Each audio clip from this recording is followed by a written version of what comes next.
تبيانا لكل شيء وهدى ورحمة وبشرى للمسلمين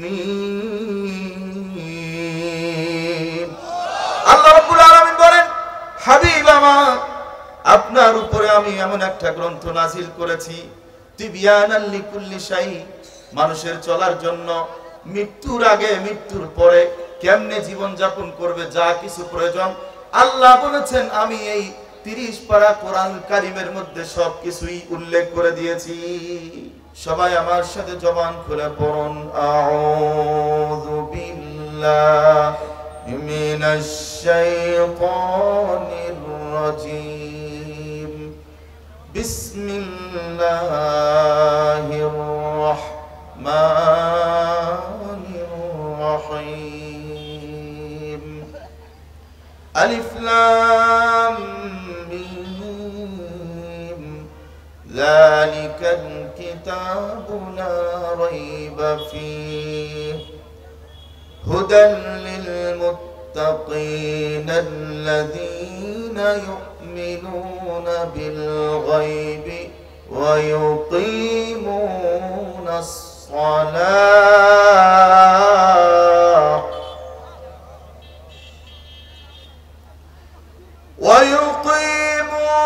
الصلاة ومما رزقناهم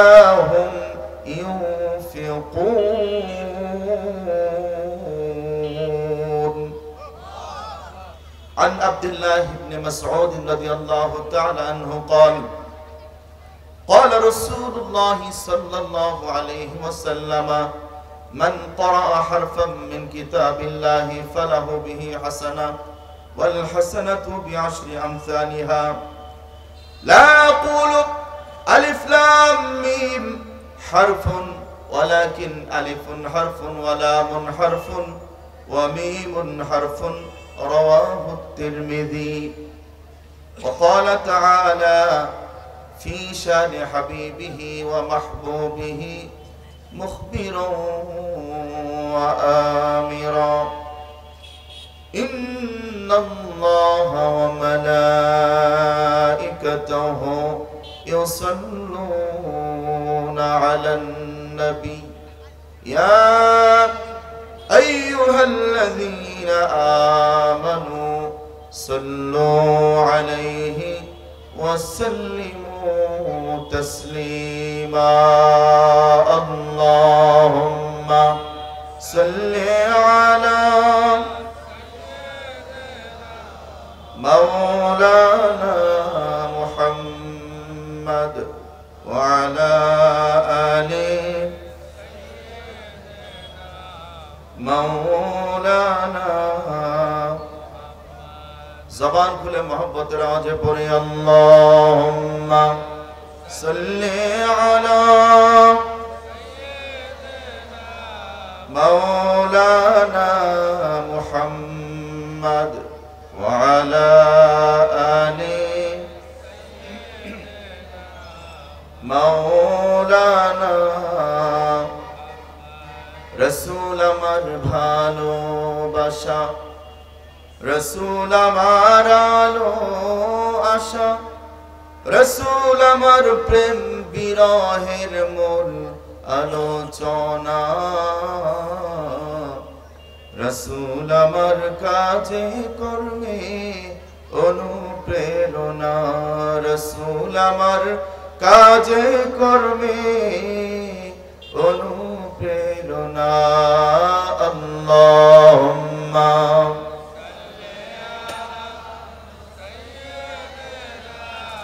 مولانا محمد وعلى آله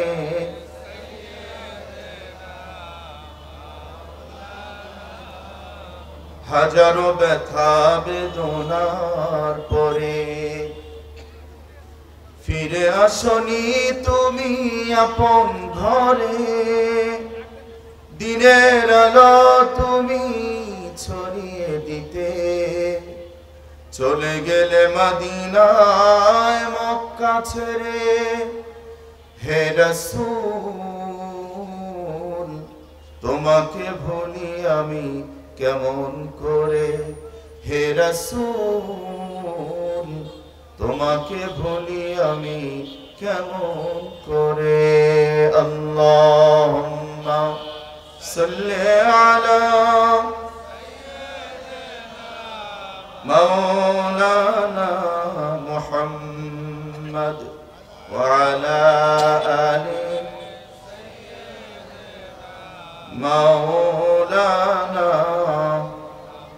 লা ইলাহা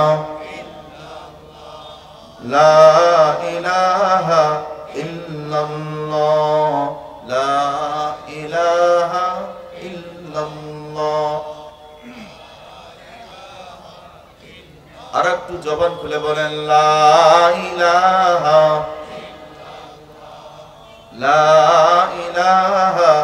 ইল্লাল্লাহ লা ইলাহা। পাখির গানে গানে হাওয়ার টানে টানে ওই নামেরই সুর শোনা যায়, হলে পাগল পারা। লা ইলাহা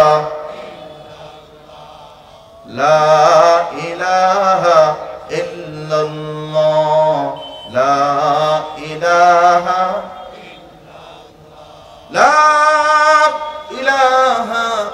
ইল্লাল্লাহ মুহাম্মাদুর রাসূলুল্লাহ সাল্লাল্লাহু আলাইহি ওয়াসাল্লাম। দারুল আখলাক ইসলামিক একাডেমি ও পঞ্চগড় রেল স্টেশন যুব সমাজের উদ্যোগে আজকের এই তাফসিরুল কোরআন মাহফিলে সম্মানিত সভাপতি আলহাজ মোহাম্মদ আব্দুল খালেক, আমার আগে আলোচনা করেছেন আপনাদের এলাকার কৃতি সন্তান পঞ্চগড় নুরুন আলা নূর কামিল মাদ্রাসা এর সম্মানিত সহকারী অধ্যাপক মুহাদ্দিস মাওলানা মোহাম্মদ মাজিদুর রহমান বারাকাল্লাহু ফি হায়াতিহি ওয়া ইলমিহি। এছাড়াও অনেক দূর থেকে সুদূর সাপাহার নওগাঁ থেকে আগমন করেছেন হযরতুল আল্লাম হযরত মাওলানা মোহাম্মদ আব্দুর রহমান আল জামি বারাকাল্লাহু ফি হায়াতিহি ওয়া ইলমিহি। অত্র এলাকার দিনদার পরহেজগার মুসলমান মুত্তাকি ভাইয়েরা, পর্দার অন্তরালে অবস্থানরতা আমার সম্মানিতা শ্রদ্ধেয়া মা এবং বোনেরা, সকলের প্রতি আবারও আমি জান্নাতি সম্ভাষণ জ্ঞাপন করছি।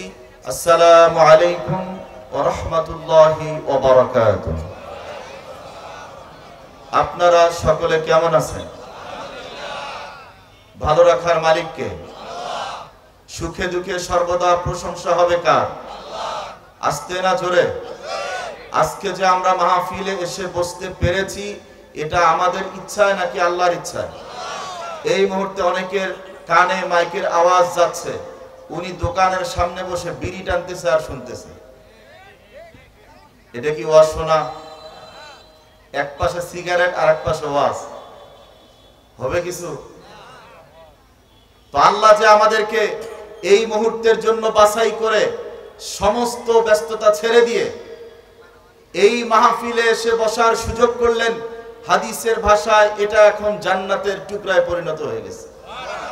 তো এই জায়গায় আল্লাহ আমাদেরকে জান্নাতের একটি টুকরায় কিছুক্ষণের জন্য বসার সুযোগ করে দিয়েছেন। এটা আমাদের ইচ্ছায় নাকি আল্লাহর ইচ্ছা? তো এই জন্য শুকরিয়া হবে কার? জবান খুলে আকাশ বাতাস প্রকম্পিত করে শরীরের সমস্ত শক্তিটুকু উজাড় করে সমস্বরে একযোগে কালিমাতুশ শুকর আদায় করছি। পড়ুন আলহামদুলিল্লাহ। লাখ কোটি দরুদ ও সালাম তার চেয়ে অনেক অনেক বেশি বিশ্ব সভার সভাপতি সরওয়ার কায়নাত ইমামুন নবিয়্যিন ওয়াল মুরসালিন সাইয়্যিদুল কাউনাইন ওয়াস সাকলাইন নবিয়ুনা হাবিবুনা ওয়া শাফিউনা মুহাম্মাদুর রাসূলুল্লাহ সাল্লাল্লাহু আলাইহি ওয়াসাল্লামের উপর। ভাইরা আমার, পবিত্র কোরআনুল কারীমের সবচেয়ে বড় সূরাটার নাম কি? অল্প কয়েকজন বলছেন, 5-7 জন। বাকিরা টেনশনে আছেন কোন সূরা এটা তো জানি না। আবার জানা আছে 4-5টা সূরা, তার মধ্যে সূরা ইখলাসও আছে। এখন যদি কেউ সবচেয়ে বড় সূরা কোনটা, উনি কেউ সূরা ইখলাস। সবচেয়ে বড় সূরার নাম সূরাতুল বাকারা। এর প্রথম দিকে আমি তেলাওয়াত করেছি। গুরুত্বপূর্ণ আলোচনা এখানে আছে, তবে পুরাটা টানতে পারবো কিনা সন্দেহ আছে, কারণ কোরআনের ব্যাখ্যা বিশ্লেষণ অনেক বেশি। সুবহানাল্লাহ বলেন। এত বেশি, আল্লাহ তাআলা বলেছেন যে সাগরের পানিগুলোকে যদি কালি বানিয়ে দেওয়া হয়, তাম পৃথিবীর সমস্ত গাছপালাগুলোকে যদি কলম বানিয়ে দেওয়া হয়, কিয়ামত পর্যন্ত কোরআনুল কারীমের ব্যাখ্যা বিশ্লেষণ লেখা হবে। সাগরের পানি শুকিয়ে যাবে, গাছপালা শেষ হয়ে যাবে, কিন্তু আমার আল্লাহর কোরআনের ব্যাখ্যা কিয়ামত পর্যন্ত লিখে শেষ করা যাবে না। আওয়াজটা মনোভূত হয়নি তো, এই জন্য আলোচনা অনেক, দেখি কতদূর টানা যায়। প্রথমেই আছে আলিফ লাম মিম, এই 3টা আরবি অক্ষর। 3টা কি? এই 3টা আরবি অক্ষর, এটাকে হুরুফুল মুকাত্তাআত বলে। কোরআনুল কারীমের 29টা সূরার শুরুতে এগুলো আছে। এটার অর্থ পৃথিবীর কেউ জানে না। তাফসীরগুলোর মধ্যে একেবারে স্টার্টিং লেখা আছে আল্লাহু আ'লামু বিমুরাদিহি বিহি, এর অর্থ একমাত্র আল্লাহই ভালো জানেন, এভাবে বলা আছে। এর অর্থ কোন ব্যাখ্যা বিশ্লেষণ দেওয়া হয় নাই তাফসীরগুলোতে। 2-1টা তাফসীরে ব্যাখ্যা করা হয়েছে, তবে গ্রহণযোগ্য নয়, এটা আয়াতে মুতাশাবি। দ্বিতীয় নম্বর আয়াত, আল্লাহ তাআলা বললেন যালিকাল কিতাব লা রাইবা ফীহি, এই গ্রন্থের কথা বলেছেন। যালিকাল কিতাবু, this is the book, there is no doubt in the holy Quran. এটা এমন একটা গ্রন্থ যার মধ্যে কোন দিকের, কোন আঙ্গিকের, গ্রামাটিক্যাল অথবা কোন দিকের চুল পরিমাণ ভুল আল্লাহ চ্যালেঞ্জ করে জানা দিয়েছেন আমার গ্রন্থ আল কোরআনুল কারীমে নাই। কারণ কোরআনুল কারীম কার বাণী? আল্লাহর বাণীর মধ্যে কোনো ভুল থাকবে? এই জন্য তো আল্লাহ প্রথমেই চ্যালেঞ্জ করে দিয়েছেন। আর এই চ্যালেঞ্জটা আজকে না, 1500 বছর আগেই করেছেন।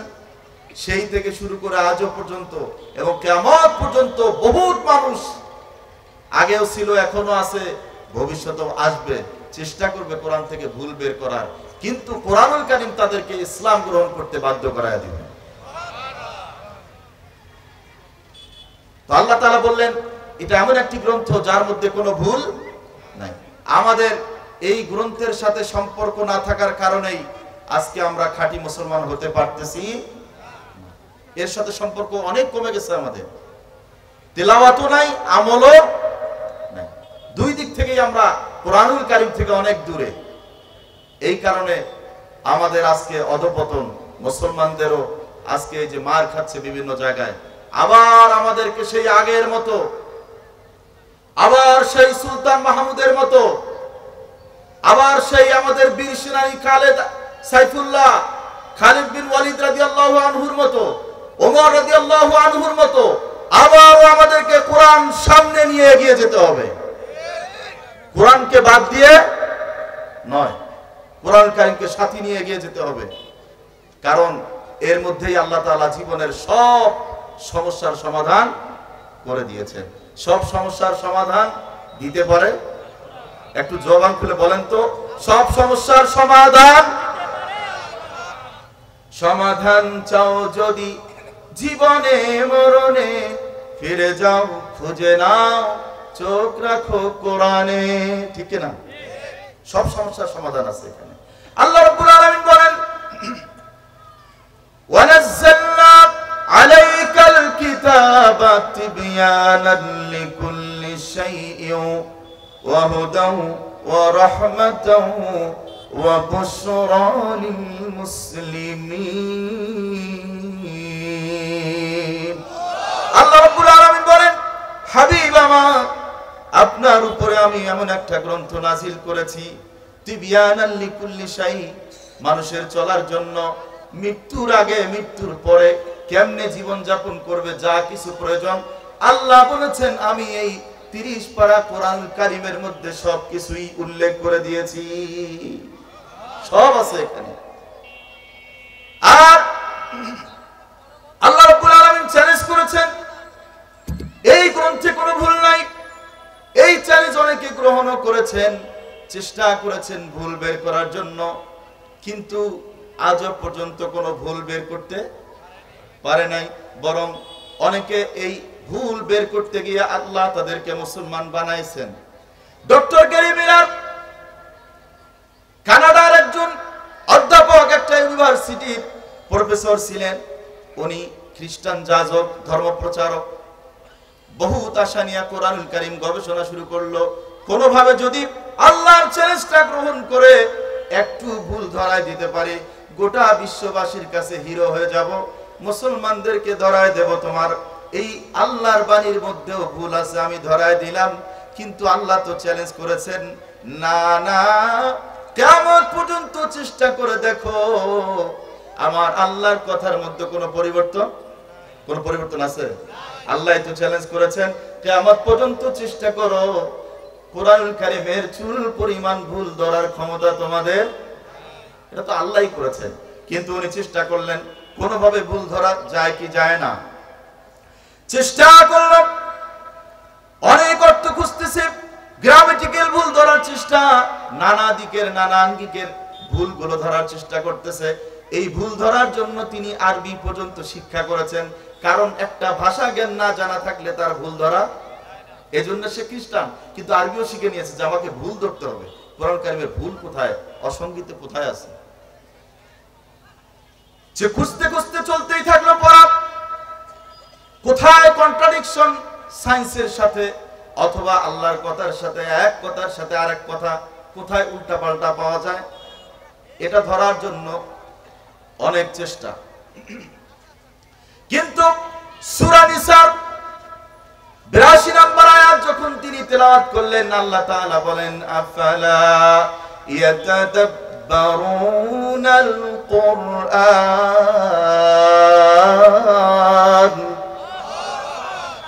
আল্লাহু আকবারের আওয়াজ আর একটু জোরে হতে হবে, যাতে করে আওয়াজ আমার আল্লাহর আরশ পর্যন্ত পৌঁছে যায়।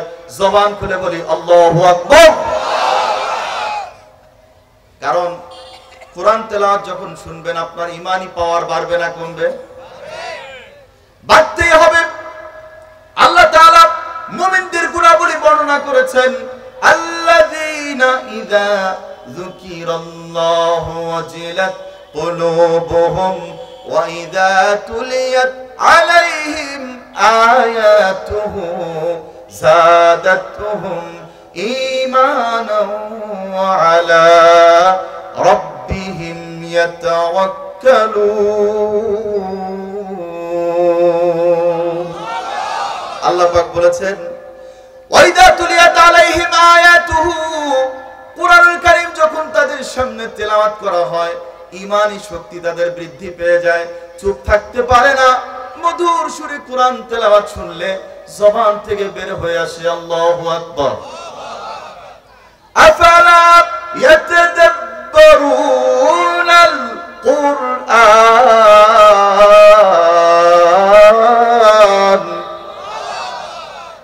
উনি যখন আয়াতটা তেলাওয়াত করছেন, ওয়ালাউ কানা মিন ইনদি গায়রিল্লাহি লাওয়াজাদু ফীহি ইখতিলাফান কাসীরা।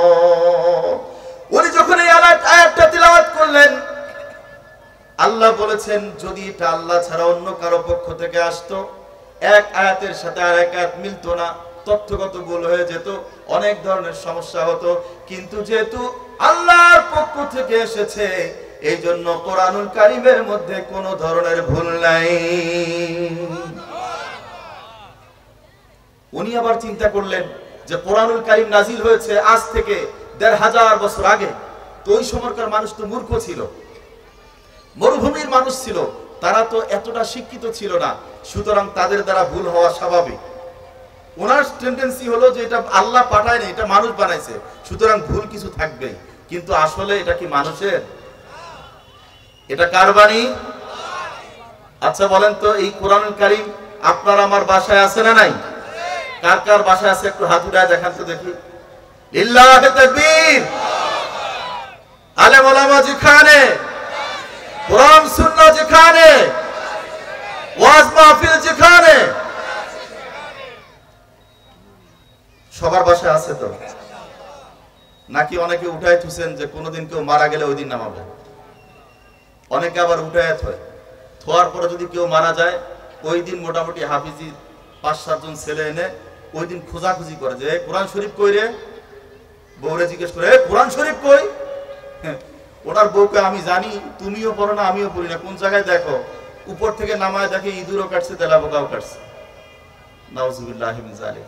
কতটা কপাল পোড়া আপনার বাসায় কোরআনুল কারীম তেলাপোকায় কাটলো, আপনি কত বড় কপাল পোড়া, এই কোরআন কারীমের সাথে আপনার সম্পর্ক নাই।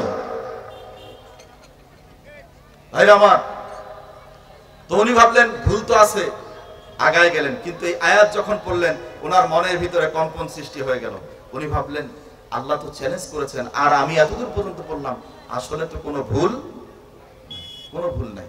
এরপরে যখন এগুলো নিয়ে তিনি ভাবছেন, উনি খ্রিস্টান ছিলেন, খ্রিস্টানরা মরিয়ম আলাইহিস সালাতু ওয়াস সালামকে খুবই মানে তারা, কিন্তু যেভাবে মানে আমরাও তো মানি। মারিয়াম আলাইহিস সালাতু ওয়াস সালাম সম্মানিতা নারী, আর আল্লাহর হাবিব বলেছেন দুনিয়ার ভিতরে 4 জন নারী জান্নাতি রমণীদের সর্দার হবে। কয়জন? তার ভিতরে একজন হলেন মারিয়াম আলাইহাস সালাতু। আমরা তো মানি, শ্রদ্ধা করি, সম্মান করি, কিন্তু উনি অবাক হয়ে গেলেন, উনি তো খ্রিস্টান, খ্রিস্টানরা মারিয়াম আলাইহাস সালাতু ওয়াস সালামকে মানে, তবে আমরা যেভাবে মানি সেভাবে না। ওরা বলে মারিয়াম আলাইহাস সালাতু ওয়াস সালাম আল্লাহর স্ত্রী। আর একটু ধরে বলেন, আল্লাহর কোন স্ত্রী আছে? সন্তান আছে? লাম ইয়ালিদ ওয়ালাম, তিনি কাউকে জন্ম দেন নাই, জন্মগ্রহণও করেন নাই। কিন্তু ওরা মানে মারিয়াম আলাইহিস সালাতু ওয়াস সালাম, ওরা তৃত্ববাদ মানে, এটাকে তৃত্ববাদ বলে, যে ওরা বিশ্বাস করে আল্লাহকে, মারিয়াম আলাইহিস সালামকে এবং তার ছেলে ঈসা আলাইহিস সালামকে, এই তিনজনকে তারা বিশ্বাস করে। তো এখন উনি যেহেতু মারিয়াম আলাইহিস সালাতু ওয়াস সালামকে মানেন, উনি যখন কোরআনুল কারীম তেলাওয়াত করতেছেন ওনার চোখের সামনে পড়ে গেল সূরাতু মারিয়াম। আছে না কোরআন কারীমে? সূরা মারিয়াম তেলাওয়াত করার পর উনি যখন দেখলেন মুসলমানদের এই ধর্মগ্রন্থ মারিয়াম আলাইহিস সালাতু ওয়াস সালামকে সম্মান দেওয়া হয়েছে, ঈসা আলাইহিস সালাতু ওয়াস সালামকে নবী বলা হয়েছে, রাসূল বলা হয়েছে, সুতরাং যেই ধর্মটা ঈসা আলাইহিস সালাম অনেক আগে, প্রায় 4-5 হাজার বছর আগে তিনি আগমন করেছেন, সেই সম্পর্কেও যেই গ্রন্থ স্বীকৃতি দেয় নবী এবং রাসূল হিসেবে, যাকে ঘোষণা করেছে মারিয়াম আলাইহাস সালাতু ওয়াস সালামের কথাও যেই গ্রন্থে আছে, এখানে কোনো ভুল নাই। উনি সঙ্গে সঙ্গে কালিমা পড়ে মুসলমান হয়ে গেলেন। ধরতে চাইলেন ভুল, হয়ে গেলেন। আমি কিন্তু আগেই বলেছি, এমন একটা গ্রন্থ আল কোরআনুল কারীম, এর ভুল ধরতে গিয়ে বহুত মানুষ মুসলমান হয়ে গেছে, অনেক মানুষ। আর পাওয়ার আছে না নাই? কোরআন কারীমের পাওয়ার আছে না নাই? এই কোরআন কারীম যদি তেলাওয়াত করেন, আপনাদেরকে আমি আমল দিয়ে যাই, অনেকে পরিবারে অশান্তি আছে না নাই? স্বামী স্ত্রীর মধ্যে দ্বন্দ্ব, সন্তান আপনার কথা শুনে না, অবাধ্য, হুজুরের কাছে যান, হুজুর একটা তাবিজ দেন। হুজুরের তাবিজ দিয়ে কি দিবে বলেন তো? এই কোরআনুল কারীমের আয়াত ছাড়া আমাদের বাইরে যাওয়ার কোনো সুযোগ আছে? তো আমার কাছে যাবেন, আমি তো এটাই বলবো, কিন্তু আপনাকে আমি আমল দিয়ে দেই। আজ থেকে আপনি বাসায় কোরআনুল কারীমের তেলাওয়াত চালু করেন।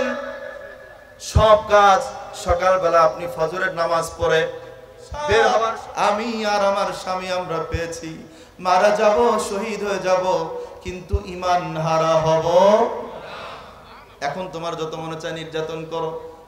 হযরত ওমর ফারুক রাদিয়াল্লাহু আনহু আস্তে করে ঠান্ডা হয়ে গেলেন, আর চিন্তা করলেন কি এমন স্বাদ, কি এমন মধু, যার কারণে এত মারার পরেও ঈমান ছাড়তে চায়। কি মধু এরা পাইলো? কেন এত টান, কেন এত মহব্বত, কেন এত ভালোবাসা? সঙ্গে সঙ্গে নরম হয়ে গেল। বোনকে বলল, বোন রে, একটু আগে তুমি যেই কোরআন কারীমের অংশটা তেলাওয়াত করছিলা, আমার একটু দাও, আমি ওমর একটু তেলাওয়াত করতে চাই। ওনার বোন বলল, লা ইয়ামাসসুহু ইল্লাল মুতাহহারুন। উনি বললেন, না না না, এই কোরআন কারীম তো এমন গ্রন্থ না, এটাকে তো ওযু সারা ধরা যাবে। আরে ওমর, তুমি যত বড় বীর হও না কেন, তোমার হাতে অস্ত্র থাকুক আর ছুরি থাকুক, আমি কোনোভাবেই কোরআনুল কারীম তোমার হাতে উঠায়া দেব। একটা অংশ সূরা তাহা, তাও দিলেন না। তো কি করতে হবে বলো?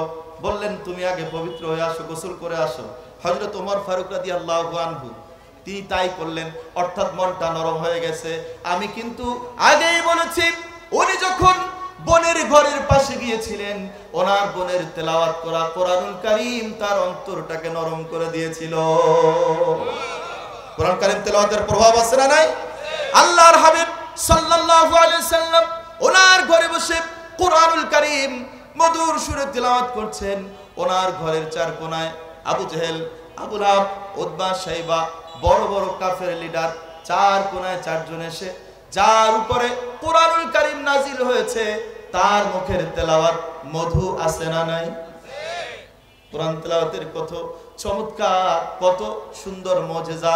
আপনি এখানে নামাজ পড়েন, এই জায়গার হুজুরের তেলাওয়াত একরকম, কেন্দ্রীয় মসজিদে যান ওখানে আরেক রকম, আবার আপনি ঠাকুরগাঁ যান সেখানে আরেক রকম, ঢাকায় যান আরেক রকম, সৌদি আরব যাবেন তাদের তেলাওয়াতের লাহান আরেক রকম।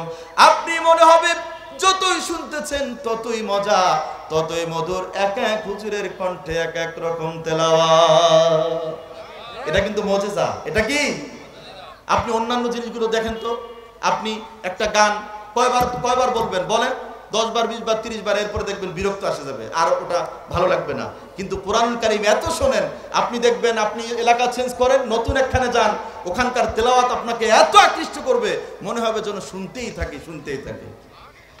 এটা কোরআন কারীমের মুজিজা, এটা নিজেই জীবন্ত একটা মুজিজা হলো আল কোরআনুল কারীম। সুবহানাল্লাহ। ভাইরা আমার,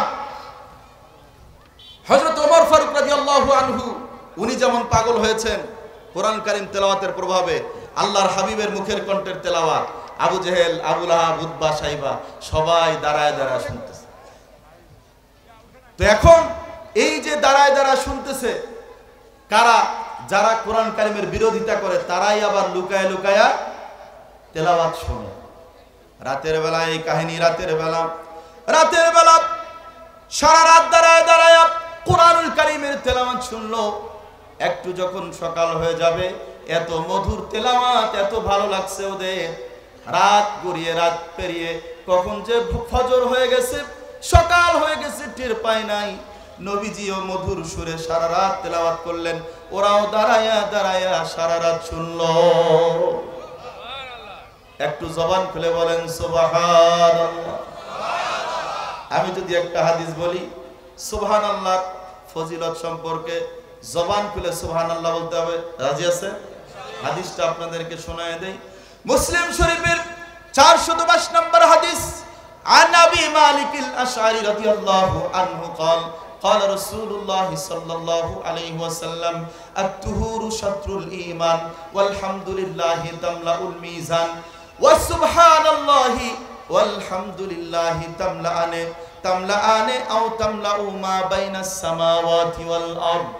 কেউ যদি একবার সুবহানাল্লাহ বলে, আরেকবার যদি আলহামদুলিল্লাহ বলে, ওই বান্দার আমলনামায় আল্লাহ তাআলা আসমান এবং জমিন থেকে যতটুকুন ফাঁকা জায়গা আছে সমস্ত ফাঁকা জায়গাটুকুন ওই বান্দার আমলনামায় আল্লাহ সওয়াব দ্বারা পরিপূর্ণ করে দেয়।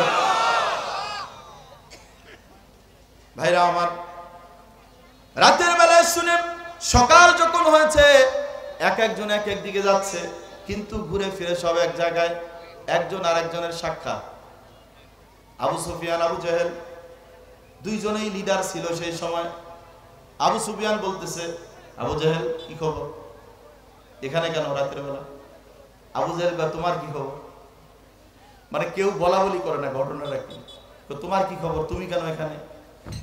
খবর তো একটাই, মুহাম্মদ সাল্লাল্লাহু আলাইহি সাল্লাম সে যে মধুর সুরে কোরআন তেলাওয়াত করে, এটা রেখে আসলে বাড়িতে বসে থাকা, চিন্তা করেন কাফের, তারপরও তাদের মনকে যেই কোরআনুল কারীম নরম করে দেয়। আমরা যদি আমাদের ঘরের ভিতরে কোরআনুল কারীম তেলাওয়াত করি, আমাদের সন্তানগুলোর কান দিয়ে প্রবেশ করতে করতে তেলাওয়াত প্রবেশ করে ওদেরকে নরম করে দিবে, জীবনেও কোনো সন্তান মা বাবার অবাধ্য হবে না। যদি আপনার সন্তান অবাধ্য হয়, আমি মনে করি আপনারও ত্রুটি আছে, কারণ আপনি ঘরে কখনো কোরআন তেলাওয়াত করেন, আপনারও ত্রুটি আছে। আপনি যদি তেলাওয়াত করতেন, আপনার সন্তানকেও ডাক দিয়ে নিয়ে বলতেন, বাবারে কোরআন তেলাওয়াত ছাড়া বের হবে না, স্কুলে যাচ্ছ যাও, মাদ্রাসায় যাবা যাও, যেখানেই যাও নামাজ পড়ো, তারপরে যতটুকুন পারো এক পৃষ্ঠা হলেও কোরআনুল কারীম তেলাওয়াত করে বের হয়ে যাও। তুমি লেখাপড়া করতে যাও, আল্লাহ তাআলা তোমার মেধা শক্তি বাড়ায় দিবে। কোরআন কারীমের একটা বড় বৈশিষ্ট্য কি জানেন? যারা কোরআন তেলাওয়াত বেশি বেশি করবে তাদের মেধা শক্তি আল্লাহ বাড়ায় দেন। আপনারা খেয়াল করবেন, হাফেজে কোরআন যারা, ওদের মেধা আপনি খেয়াল করছেন? এই কোরআন কারীমে 600 পৃষ্ঠা আছে। কয় পৃষ্ঠা? 600 পৃষ্ঠা। প্রত্যেকটা পৃষ্ঠার পর একটার পর একটা, এক আয়াতের পরে আরেক আয়াত, প্রত্যেকটা আয়াত বাই আয়াত, সূরা বাই সূরা, পৃষ্ঠা বাই পৃষ্ঠা, সব কিছু একজন হাফেজের সিনার মধ্যে থেকে যায়। আপনি একটু চেষ্টা করেন, বেশি দূর লাগবে না। আপনাকে আমি 2 মাস সময় দিলাম সূরা ইয়াসিন মুখস্থ করে আমার কেন্দ্রীয় মসজিদে আমার সাথে দেখা করে। 2 মাস সময় দিলাম আমি, 2 মাসে আপনি খালি সূরা ইয়াসিনটাই মুখস্থ করবেন। কতজন চেষ্টা করছে? হয় না, পারে না। তাহলে পারে না, পারবে যদি আপনি সেরকম আমল হয়ে যায়, আপনি যদি সেরকম মন নিয়ে পড়তে পারেন। আর হাফেজে কোরআন যারা, ওরা তো সেই ভোরবেলায় উঠে ছোট ছোট বাচ্চারা, এই যে মাদ্রাসা, সেই সকালবেলা উঠে ওযু করে, কখনো হেফজখানা দেখছেন আপনারা? সকালবেলা উঠে কিন্তু ওরা, আপনারা যখন সকলে ঘুমে, হেফজখানার বাচ্চারা তখন উঠে তেলাওয়াত শুরু করে, মুখস্থ করে। এই জন্য আল্লাহ তাদের মেধা শক্তি বাড়ায় দেন। পুরা 600 পৃষ্ঠা আল্লাহ তাদের সিনার ভিতরে দিয়ে দেন। আমাদের বর্তমান ছাত্রদের একটা রচনাই মুখস্থ করাইতে পারি না, বাংলা আর ইংলিশ, আর সেখানে কত বড় বিশাল 30 পারার কোরআনুল কারীম তাদের সিনার ভিতরে। কারণ ওই যে আমি বললাম, কোরআন কারীম তেলাওয়াত যারা বেশি করবে, আল্লাহ তাদের মেধা শক্তি আরো বাড়ায় দেবে। ভাইরা আমার, এইবার আবু জাহেল বলতেছে, আবু সুফিয়ান, কাজ হবে না, আমরা না হয় লুকায় আসছি, কেউ দেখে নাই, কিন্তু যদি এরকম তেলাওয়াত মক্কার মানুষেরা কোনোভাবে তাদের কানের মধ্যে এই তেলাওয়াত যায়, ওই মানুষগুলোকে আটকাইতে পারবো না, সকলে দলে দলে কালিমা পড়ে মুসলমান হয়ে যাবে। কি করা দরকার? লা তাসমাউ লিহাদাল কুরআনি ওয়ালগাউ ফীহি লাআল্লাকুম তাগলিবুন। ওরা বলল আইন পাস করতে হবে, কোরআন কারীম শোনা যাবে না। যদি শোনে তো মানুষকে আটকাইতে পারবো না, ওরা সব মুসলমান হয়ে যাবে। এই জন্য বলল, ঠিক আছে, যদি এই আইন করতে হয় তাহলে প্রথম আমরাই শুরু করি। কি, আজকে থেকে আর তেলাওয়াত শুনতে আসবো না। বাসায় গিয়ে আবু সুফিয়ান চিন্তা করলো, আবু জেহেল নিজেই তওবা করাইছে আমারে, ও কি যাবে? ও তো আমার চেয়ে বড় লিডার, ও তো যাবে না, আর বাকি দুইটা ওর ভয়ে আসবে না, তো ফাঁকা চান্সে আজকে আমি যাই। কোরআন কারীমের তেলাওয়াতের প্রভাব আছে না নাই? এইবার আমেরিকায় একটা অনুষ্ঠান হলো, কোরআনুল কারীমকে সব গ্রন্থের নিচে নামায় দিবে, ঘোষণা দিবে কোরআনুল কারীমের তেলাওয়াত মধুর না, এর প্রোনাউন্সিয়েশন সুন্দর না, ভালো না। এটা ঘোষণা দেওয়ার জন্য বড় একটা অনুষ্ঠান করা হলো। সারা বিশ্ব থেকে বিভিন্ন ধর্মের মানুষেরা গেল, যারা পাঠ করবে বিভিন্ন ধর্মগ্রন্থ, তারা চলে গেল। মুসলমানদের কেউ যাওয়ার সাহস পায় না, কারণ তারা ভালো জানে অনুষ্ঠান যাই হোক না কেন, শেষে ঘোষণা আসবে কোরআন কারীমের তেলাওয়াত ভালো না। কারণ দেশটা হলো আমেরিকা, ওটা হলো খ্রিস্টান দেশ, ওরা কি কোরআনের পক্ষে রায় দিবে? এই জন্য কেউ সাহস পাইল না। কিন্তু আপনারা যারা মোবাইল চালান, অবশ্যই আপনাদের চোখের সামনে একজন কারি সাহেবের তেলাওয়াত কখনো না কখনো চোখেই পড়েছে। তিনি হলেন মিশরের, উনি মারা গেছেন মিশরের কারি কারু আব্দুল বাসেত। চমৎকার তেলাওয়াত। উনি চিন্তা করলেন কেউ যদি না যায় তখন ওরা ঘোষণা করবে মুসলমান তো ভয়েই আসে নাই, ওরা তো ভয়েই আসে নাই। না না, এটা হতে পারে না, কারণ আমরা যাওয়ার দায়িত্ব আমাদের, আর কোরআনুল কারীম হেফাজতের দায়িত্ব কার? আরো জোরে বলেন, কোরআনুল কারীম হেফাজতের দায়িত্ব কার? আল্লাহ রাব্বুল আলামিন বলেন সূরা হিজর 9 নম্বর আয়াত, ইন্না নাহনু নাযালনা যিকরা ওয়া ইন্না লাহু লাহাফিজুন।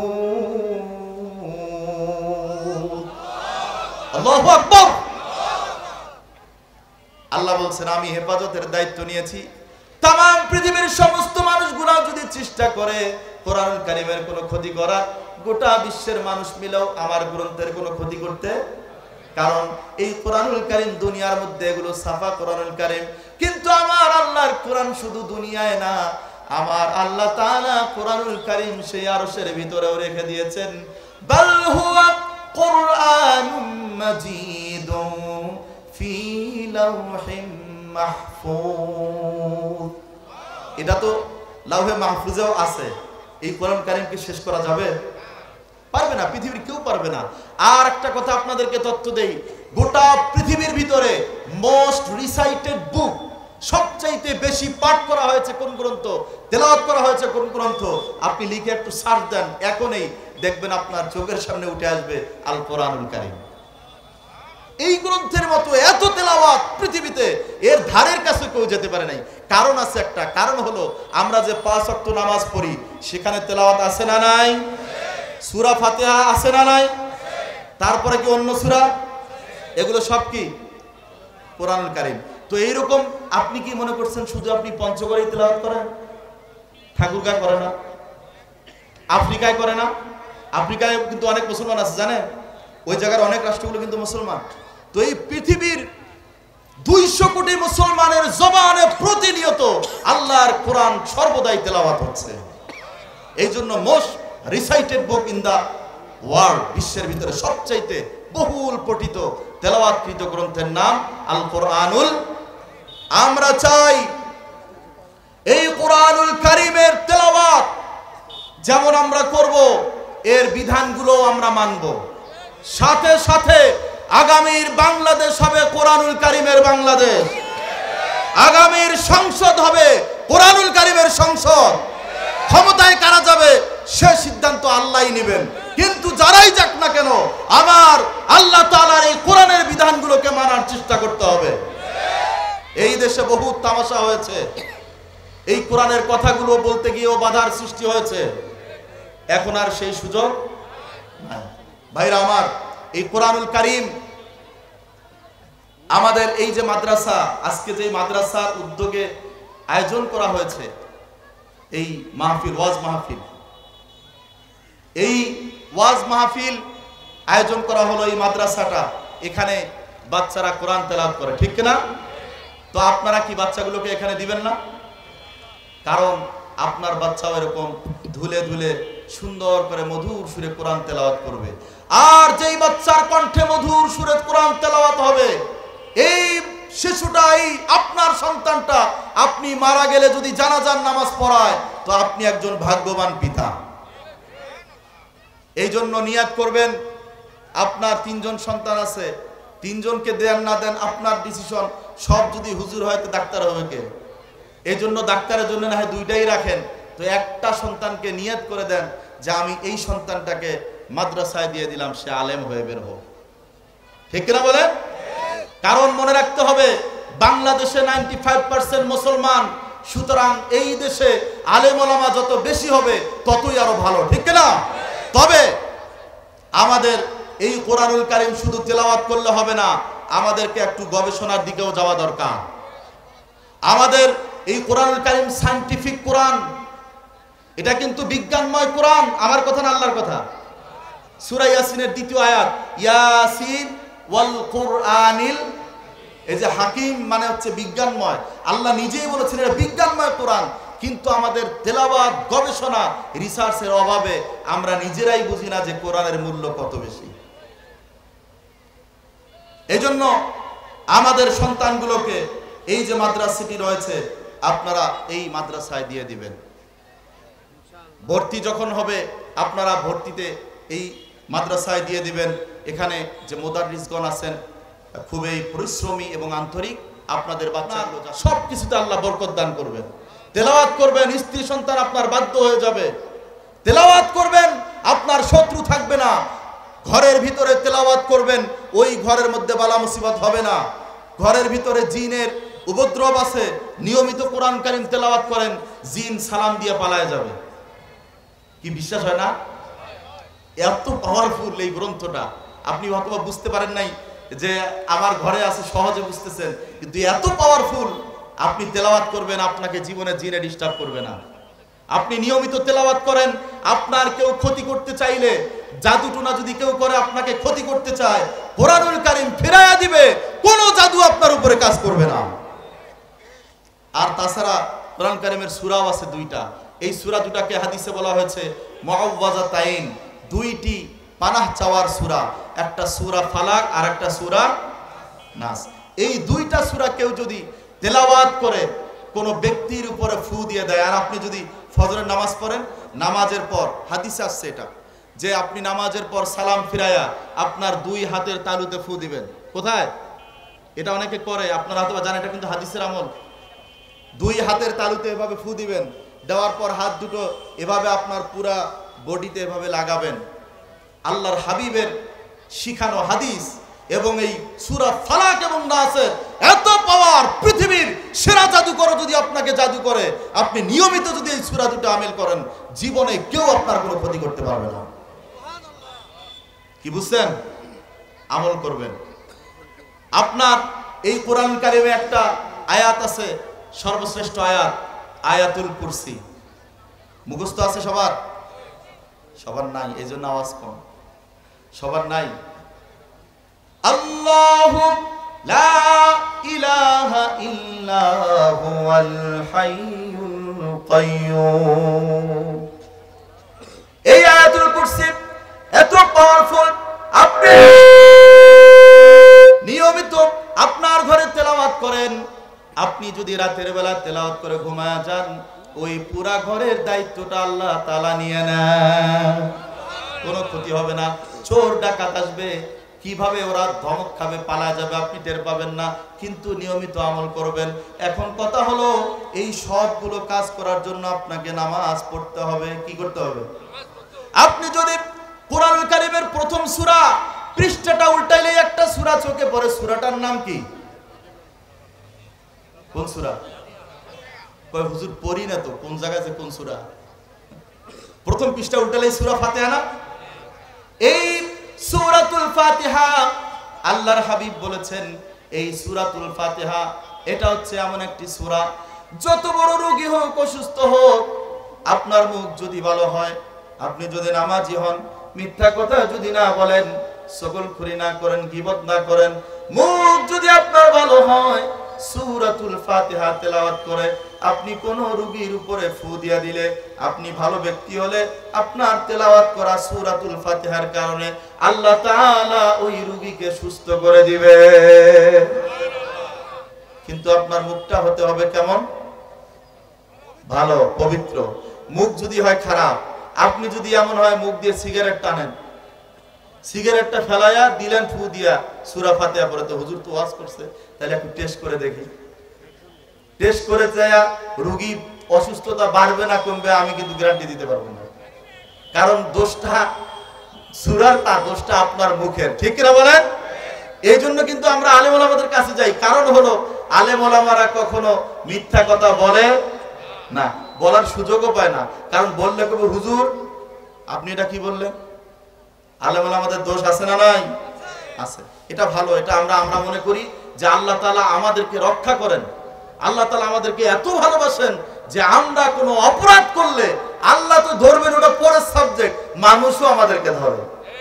এটা ভালো, মানুষ ধরে বিধায় তো আমরা কোনো অপরাধ করার রাস্তাও নাই, আর করিও না। বলেন আলহামদুলিল্লাহ। এই মাদ্রাসায় আপনার বাচ্চাগুলো দিবেন, যাতে করে সে আলেম হয়, আপনার জন্য দুনিয়াতেও দোয়া করে, মৃত্যুর পরেও। আল্লাহর হাবিব হাবিব বলেন, মুসলিম শরীফের হাদিস 4115 নম্বর হাদিস, মানুষ যখন মারা যায় সমস্ত আমল বন্ধ হয়ে যায়। কি হয়? ইযা মাতাল ইনসানু ইনকাতা আনহু আমালুহু ইল্লা মিন সালাসাতিন, তিনটা জিনিস শুধু চালু থাকে। কয়টা?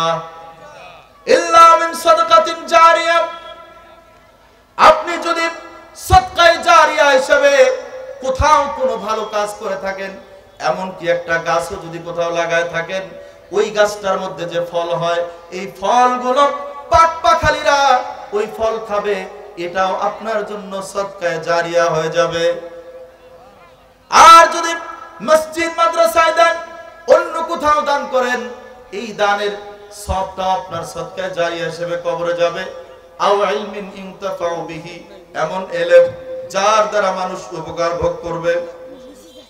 আও ওয়ালাদিন সালিহিন ইয়াদউ লাহু, এবং নেককার সন্তান, যেই সন্তান মৃত্যুর পর মা বাবার জন্য হাত তুলে মুনাজাত করবে। আপনার সন্তান আপনার জন্য যতটা কাঁদবে, চোখের পানি ছেড়ে দিয়ে মুনাজাত করবে, অন্য কোনো মানুষের চোখে কিন্তু এতটা পানি পড়বে না। যদিও পরে হয়তোবা ক্ষণিকের জন্য, কিন্তু সন্তান মা বাবা হারার বেদনাটা মৃত্যু পর্যন্ত, এমনকি মাঝে মাঝে আমার কাছে দোয়া চায় অনেক বৃদ্ধ, অনেক বয়স্ক মানুষ এসে বলে, হুজুর আমার মা নাই বাবা নাই, দোয়া করবেন। আমি চেহারার দিকে তাকায় দেখি ওই মুরব্বীর একটা দাড়িও কাঁচা নাই, সব দাড়ি পেকে গেছে, ওই বয়সেও তার মা বাবার জন্য দোয়া চায়। সন্তান কি কখনো বলে? এই জন্য একটি সন্তান যদি হাফেজ কোরআন বানান, আলেম বানাতে পারেন, এই সন্তানটা আপনার জন্য মুনাজাত করবে, মারা যাওয়ার পর কবরের পাশে দাঁড়াবে, আর জিয়ারত করে চোখের পানি ছেড়ে দিয়ে আল্লাহর দরবারে কান্নাকাটি করবে। ওই সন্তানের দোয়াটা আপনার জন্য নাজাতের উসিলা হয়ে যাবে। আও ওয়ালাদিন সালিহিন ইয়াদউ লাহু, নেককার সন্তান যে তার জন্য মুনাজাত করবে, দোয়া করবে। এই জন্য সন্তানগুলোকে আমাদের দুই একটা সন্তান হলেও মাদ্রাসায় দিতে হবে। এই যে মাদ্রাসাটা আছে, এখানে নুরানি শাখা আছে, হিফজ শাখা আছে, প্রথম দ্বিতীয় শ্রেণী আছে, চমৎকার। দেখলাম আমি একটু আগে মাদ্রাসায় গিয়েছিলাম, সিসি ক্যামেরা এবং পরিবেশ আমার কাছে ভালোই লাগলো, আলহামদুলিল্লাহ। এদিকে আমার খুব একটা ঢোকা হয় না, দুই একটা অনেক সময় প্রোগ্রামে এদিক দিয়ে চলে যাই, রাস্তা দিয়ে আটোয়ারি যায় না, এদিক দিয়ে মাঝে মাঝে যাই। তো আমি এদিকে এই মাদ্রাসায় কখনো আসি নাই, ঢুকিও নাই, বসিও নাই। তো আজকে ঢুকলাম, আলহামদুলিল্লাহ পরিবেশ আমার কাছে ভালোই মনে হলো। আপনারা এখানে দিতে পারেন। এবং এই জায়গার যে দায়িত্বশীল আছেন হাফেজ মোহাম্মদ ওবায়দুল ইসলাম, ওবায়দুল্লাহ ভাই, তিনিও খুব ভালো মানুষ, পরিশ্রমী মানুষ এবং আন্তরিক মানুষ। এবং শুনলাম ওনার হাতেই প্রায় শতাধিক, মানে 100-র উপরে হাফেজে কোরআন বের হয়েছে। এরকম অভিজ্ঞ এবং যোগ্য একজন পরিচালকের দায়িত্বে মাদ্রাসাটি রয়েছে। আপনাদের সন্তানগুলো এখানে দিবেন। ভাইরা আমার, যেই কথাটি বলছিলাম, সব কিছু করলাম কিন্তু নামাজ পড়লাম না, চলবে? নামাজ যদি না পড়েন আপনার মুখেও কোনো দাম থাকবে না। সূরা ফাতিহা তিলাওয়াত করে ফু দিবেন, কাজ হবে না। সব কিছুর আগে আপনাকে একটা কাজ করতে হবে, সেটা হলো নামাজ। সেটা কি? এই নামাজ এমন একটা ইবাদত, আল্লাহর হাবিব বলেছেন, আরাইতুম লাউ আন্না নাহরাম বিবাবি আহাদিকুম ইয়াক্তাসিলু মিনহু কুল্লা ইয়াউমিন 5 মাররাত। তোমরা কি মনে করো, সাহাবাগণকে উদ্দেশ্য করে বলতেছে, তোমরা কি মনে করো তোমাদের বাড়ির সামনে যদি একটা নদী থাকে, ইয়াক্তাসিলু মিনহু, কারো বাড়ির সামনে থাকলো, সে প্রত্যেকদিন ওই নদীতে 5 বার গোসল করবে। কয়বার? আল্লাহর হাবিব আবার নিজেই প্রশ্ন করতেছেন, হাল ইয়াবকা মিন দারানিহি শাই, তার শরীরে কি কোনো ময়লা থাকবে? সাহাবাগণ বললেন, ক্বালু লা ইয়াবকা মিন দারানিহি শাই, না, একটা লোক যদি 5 বার গোসল করে তার শরীরে তো কোনো ময়লা থাকবে না। আল্লাহর হাবিব বললেন, ফাযালিকা মাসালুস সালাওয়াতিল খামসি ইয়ামহুল্লাহু বিহিন্নাল খাতায়া। নবী বললেন, আমার উম্মতিরা যদি কষ্ট করে 5 ওয়াক্ত নামাজ আদায় করতে পারে, ঠিকভাবে নামাজ আদায় করে, নবীজি বলেছেন ওই 5 বার গোসল করার মতো তার জীবনে, তার আমলনামায় কোনো ধরনের গুনাহ আর থাকে না, একটা গুনাহও থাকে না। সব এই নামাজের মাধ্যমে আস্তে আস্তে আপনার সব গুনাহগুলো আল্লাহ এমনিতেই অটোমেটিক ঝরায় দেয়। এর কারণ আছে, আরেকটা হাদিসে আসছে, as-salawatul khamsu wal jumu'atu ila al-jumu'ati war ramadanu ila ramadan mukaffiratun lima bainahunna idha ujtunibatil kaba'ir।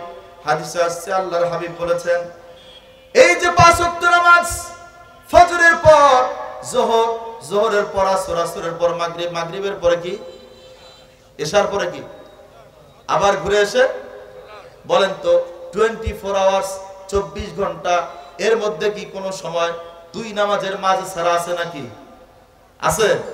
কোনো সময় নাই। কারণ এশার পর আপনি ঘুমাইছেন ঠিকই, তবে এশা দিয়ে আপনি শেষ করলেন, আবার ঘুম থেকে উঠে আবার কি ফজর, মানে এই 24 ঘন্টা পুরাটাই নামাজের মাঝে।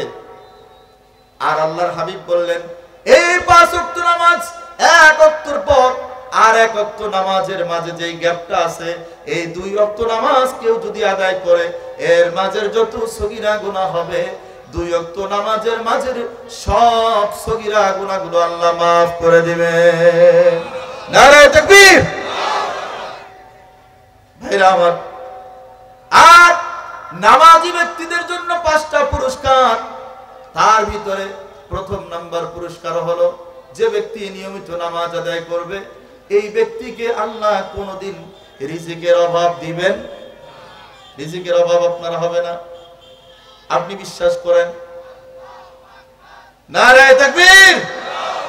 প্রধান মেহমানের আগমন, প্রধান বক্তার আগমন, আজকের মাহফিল, নারায়ে তাকবীর। আলহামদুলিল্লাহ, আমাদের মাঝে সুদূর সাপাহার নওগাঁ থেকে প্রধান আলোচক তিনি চলে আসতেছেন। আলহামদুলিল্লাহ, অল্প কিছুক্ষণের মধ্যে তিনি স্টেজে চলে আসবেন। তো আমি শুধু শেষ করে দিতে চাই, নামাজি ব্যক্তিদের কখনো রিজিকের অভাব হবে না। খাজা মঈনুদ্দিন চিশতি রহমতুল্লাহ আলাইহি, তিনি নারায়ে তাকবীর, আল্লাহু আকবার, প্রধান মেহমানের আগমন, শুভেচ্ছায় স্বাগতম, প্রধান আলোচকের আগমন, শুভেচ্ছায় স্বাগতম, মাওলানা আব্দুর রহমান জামির আগমন, শুভেচ্ছায় স্বাগতম, নারায়ে তাকবীর, আল্লাহু আকবার।